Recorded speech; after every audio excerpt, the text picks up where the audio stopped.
this video, we're going to put the Sailboats to Go canoe sail kit on a MyCanoe origami folding canoe.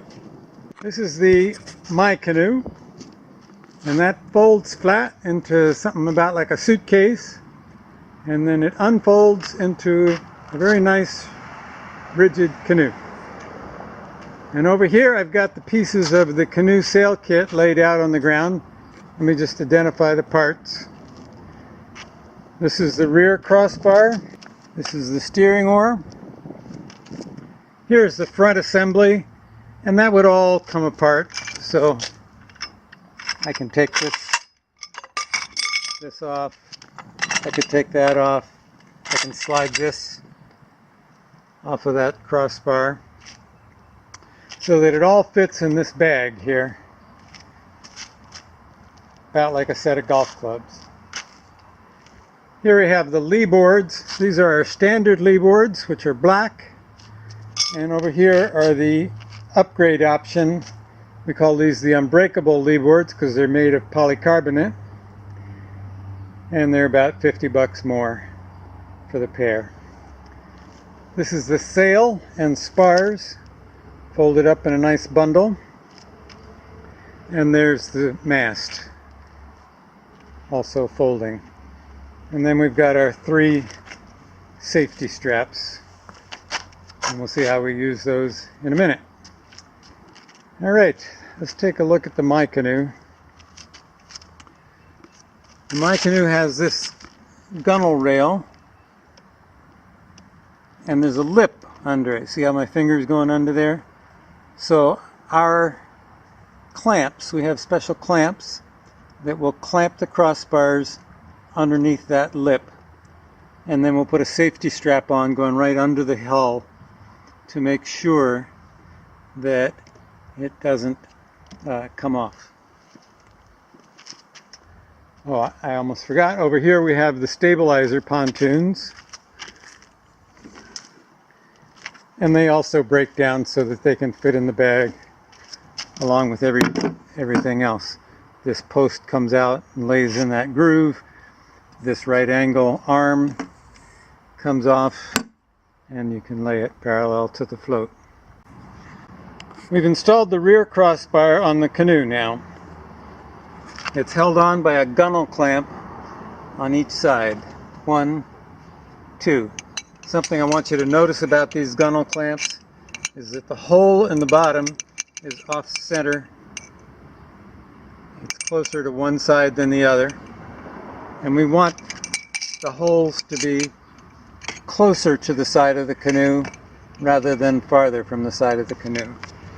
And I think if the light will cooperate, that we can see that's the case here.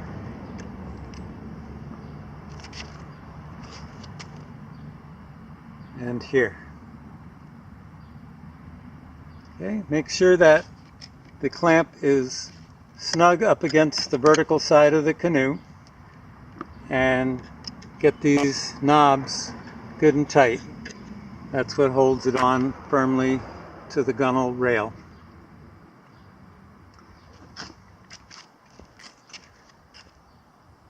The rear crossbar is adjustable in length. I like it in the second to last hole, but you could have it shorter or longer, up to your preference. The purpose of the rear crossbar is just to give you these 2 pivot points. That's where our steering oar is going to plug in.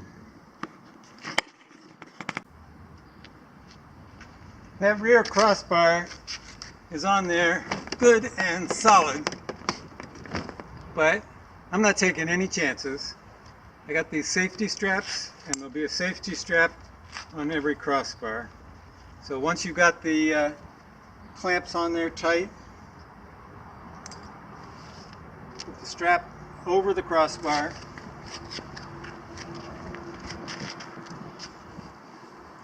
and bring both ends underneath the canoe,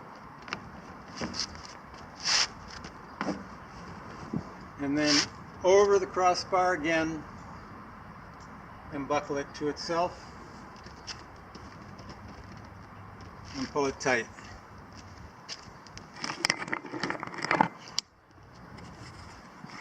So both ends went over the crossbar.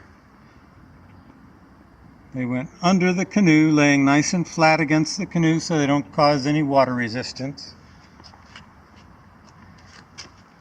Then it comes around over the crossbar on the other side and buckles to itself.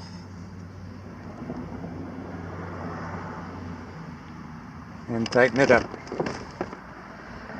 That now is secure. Now we're going to do the front assembly. As you can see, the front assembly is kind of an H configuration. One leg, another leg, and the crossbar of the H. And this socket right here, that's for the mast. It's called the mast step. And that goes in the middle. Now I've positioned the main crossbar, the wider one, right over the front rib. And that puts this longitudinal piece, which I call the bowsprit, right up against this forward splash deck or whatever you want to call it, but not on top of it. And the secondary front crossbar, the skinnier one, is passing on top of this longitudinal piece, the bowsprit. Whereas over here, the longitudinal piece is on top of the crossbar. So I'll give you this side view so that you can get that in your mind. It's starting out on top of the big front crossbar and ending up underneath the small front crossbar. And that helps to level it out because the canoe is sloping up. And by this one being on top of the crossbar here and underneath the crossbar here, that helps to level this out and helps to make your mast more vertical. Now, I hope you'll agree that this really is not impinging too much on the passenger space. The front passenger has got lots of leg room and it's open under here. You can put gear in there.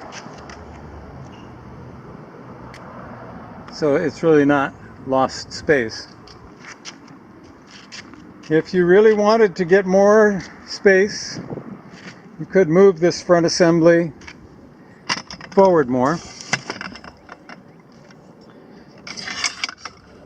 So you can put it up here. If you did that, then this piece would pass under the bowsprit rather than being on top, because this resting on this little deck here is going to lift it up. And to be able to clamp this to the gunnels, it's going to have to pass under. So that has tipped the front assembly back a little bit, which is going to rake your mast back a little bit, which is going to make your boom slope down a little bit. But you'll probably still have enough headroom. I think most people will be happy enough to just put the front assembly here. And that's the way I like to do it. So we're going to put gunnel clamp here, gunnel clamp here, here, and here. Okay, once again, we want the U-bolt and the holes that it goes through to be closer to the side of the boat rather than farther from it.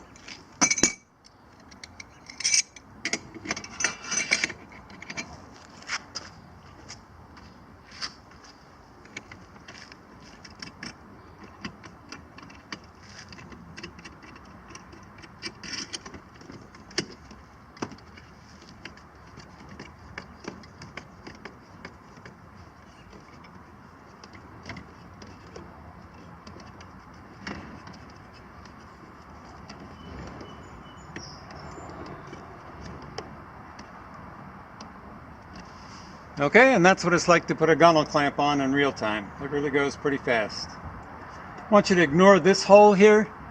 That won't be in your kit. That's a hole that we put in for certain other boats when this kit goes on a different kind of boat.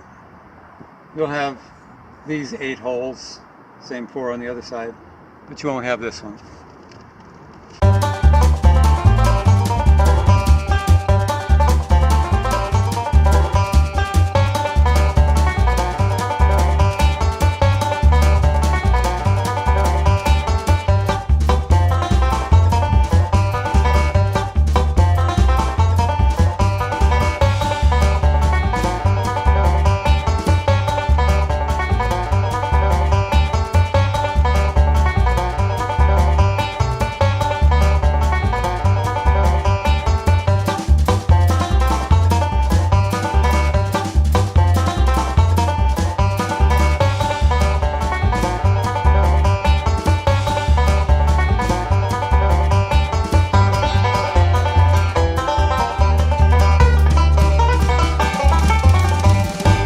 Canoe kit has been mounted.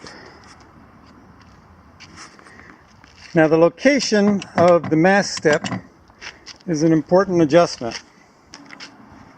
Here's what that does.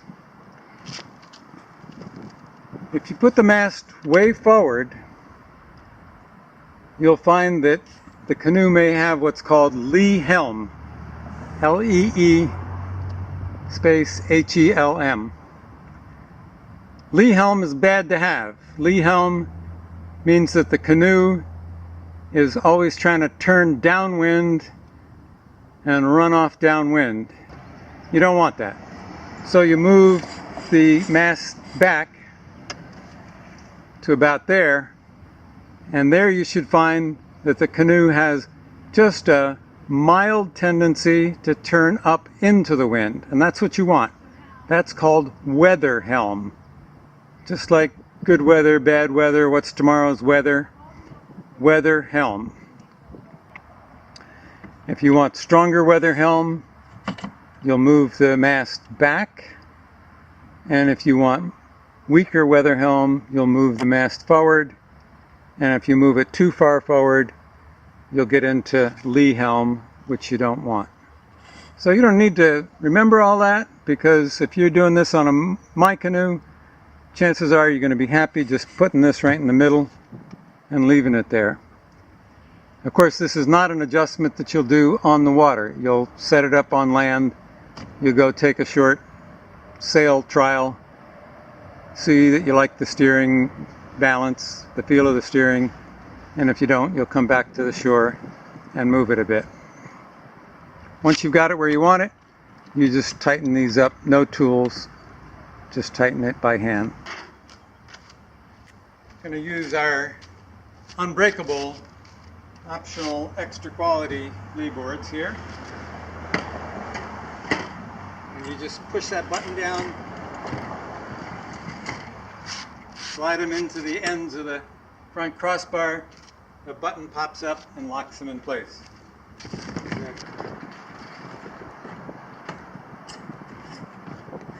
The stabilizer floats mount the same way.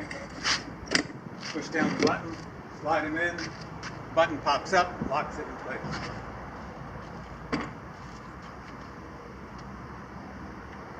Push down the button,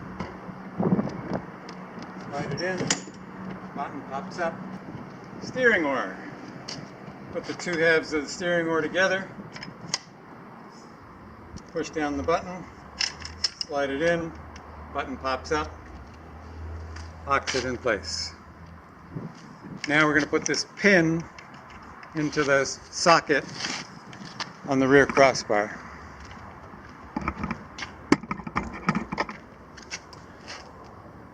And we even offer the option of having two steering oars. You only use one at a time, but by having two, you can switch hands without having to move the steering oar from one side to the other. The steering oar you're not using can just trail along harmlessly in the water. Make sure you understand about this short strap. We provide a short strap for the steering oar. It goes through the clamp here between the oar shaft and this pivot bolt, and then it gives you a loop that you can put underneath the rear crossbar and keep that oar from ever popping out when you don't want it to, but very quick and easy to remove when you do want to.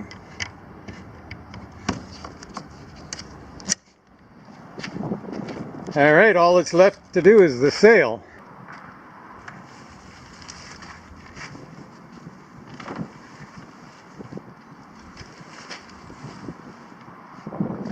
Please don't be overwhelmed by the options and the detail.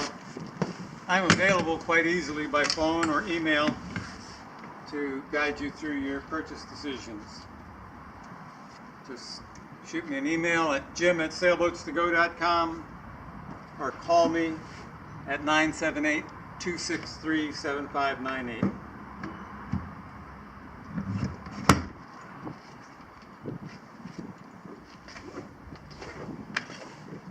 So I just pull down on the halyard and the sail goes up. I reach down and lift the bottom just a little bit to get it started up.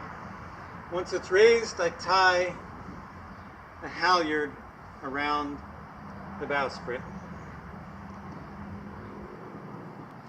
And I tie it off using a double half hitch.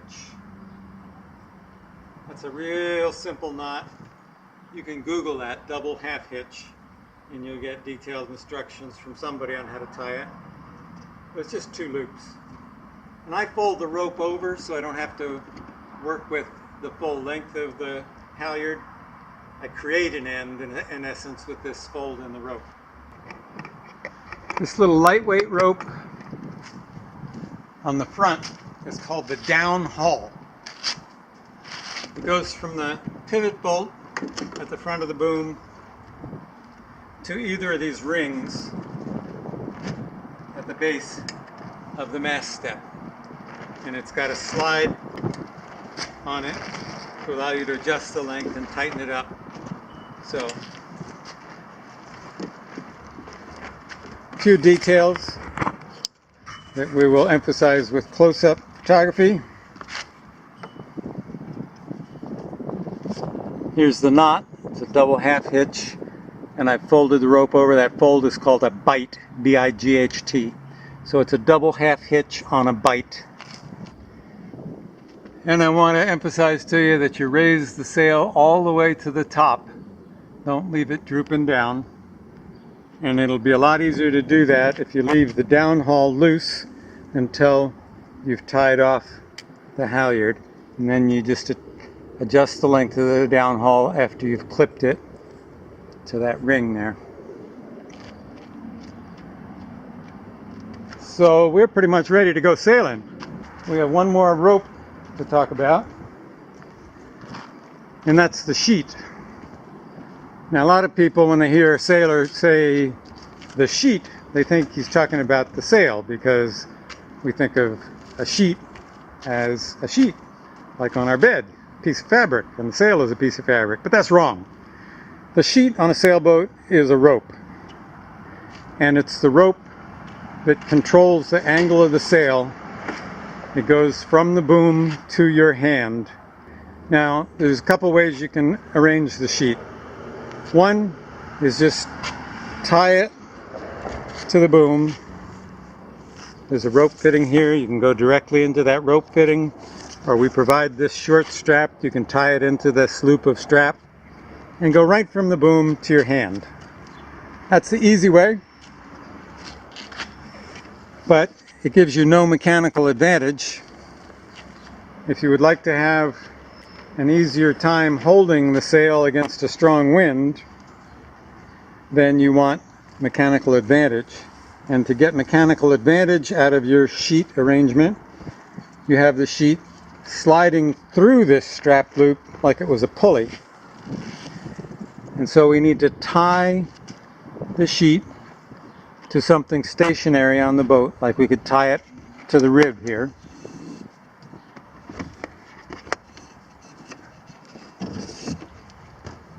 Here's another double half hitch. Hard to do one-handed while I'm holding the camera, but pretend that's tied tight. Okay, now you see we're able to control the sail by pulling on the sheet, and we're getting mechanical advantage because we pull 2 feet of rope for every 1 foot of movement in the boom that results. And so that's why we say 2-to-1 mechanical advantage. It means it's half of the arm strain required to accomplish a given movement in the angle of the sail. If you want to go motoring sometime instead of sailing, we offer a motor mount. There it is. You would have these same gunnel clamps here and here, and we'd also give you a safety strap. This is our slip-on wheels accessory. This makes your boat safely mobile on land, so you're not scraping it along a launching ramp In fact, these wheels can roll right out underwater until the boat is floating on its own and the wheels are no longer touching the bottom of your body of water that you're on. And then you just slip them out, plug in the lee boards and the stabilizers, and off you go. Let me show you how that rolls, just like a wheelbarrow.